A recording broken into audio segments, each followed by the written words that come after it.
மாநகராட்சி ஊழியர்கள் இல்லாத சென்னை எப்படி இருக்குது தெரியுமா? இப்படி தான் இருக்குது.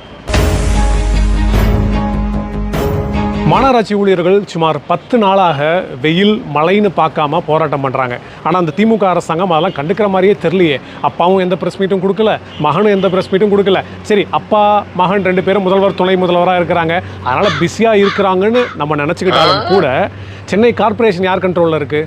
மேயர் அவர்களும் கண்ட்ரோலில் இருக்குது. அட்லீஸ்ட் மேயர் பிரியாவாவது ஏதாவது பார்த்து ப்ரெஸ் மீட் கொடுத்துருக்கலாமே, அவங்களும் கொடுக்கல. யாருக்குமே சம்மந்தமே இல்லாத ஒருவர் ப்ரெஸ் மீட் கொடுக்குறாரு, மாண்புமிகு அறநிலையத்துறை அமைச்சர் சேகர்பாபு அவர்கள். இந்த போராட்டம் எதற்காக பண்ணுறாங்க?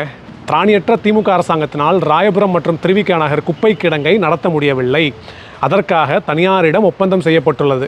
அதை எதிர்த்து தான் இந்த போராட்டம் பண்ணுறாங்க. அது எதுக்குப்பா போராட்டம்லாம் பண்ணுறாங்க அப்படின்னு கேட்டிங்கன்னா, அந்த குப்பை கிடங்கு தனியார் வசம் செல்லும் பட்சத்தில் பகுதி நேர ஊழியர்கள், பணி நிரந்தரமற்ற ஊழியர்கள் இருக்காங்க இல்லையா, அவங்க எல்லாத்தையுமே வேலையை விட்டு தூக்குவாங்க, சம்பளத்தை பாதியாக கட் பண்ணுவாங்க. இதையே நம்பி இருக்கிற பல பேர்த்தோட வாழ்வாதாரம் சீரழிஞ்சு போயிடும். அதற்காகத்தான் கொட்டும் மழையிலும் வெயிலிலும் இந்த போராட்டம் நடந்து கொண்டிருக்கிறது. சென்னை சென்ட்ரல் பக்கத்தில் கார்ப்பரேஷன் ரிப்பன் பில்டிங் இருக்கு இல்லையா, அதற்கு அப்படியே எதிர்க்க 5000 முதல் 10,000 நபர்கள் வரை போராட்டம் செய்கிறாங்களே, என்ன ஏதுன்னு யாராவது எட்டி பார்க்கலாம்ல? அந்த அமைச்சர் பெருமக்களுக்கு மனிதாபிமானம்னு கொஞ்சமாவது இருக்கணும்ல? அது எப்படிங்க ஒரு முதலமைச்சர், ஒரு துணை முதல்வர், எந்த அமைச்சருக்குமே மனசு உறுத்த மாட்டேங்குது?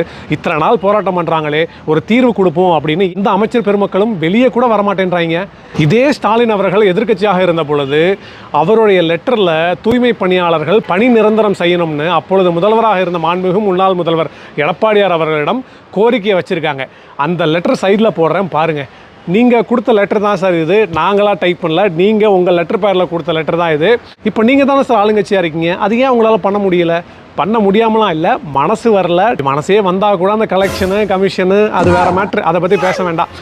மாநகராட்சி ஊழியர்கள் இப்படியே போராட்டம் பண்ணிக்கிட்டு இருக்காங்க அப்படின்னா மழைக்காலம் நெருங்கவிருக்கிறது. ஒவ்வொரு வீட்டிலும் நோய்கள் தலைவிரித்து ஆடப்போகிறது. இத்தனை நாட்களாக போராட்டம் செய்பவர்களை கூப்பிட்டு பேசுவதற்கு கூட உங்களால் முடியவில்லை என்றால் மேயர் அவர்களுக்கும் அமைச்சர் பெருமக்களுக்கும் துணை முதல்வருக்கும் முதல்வர் அவர்களுக்கும் எதற்காக அந்த பதவி?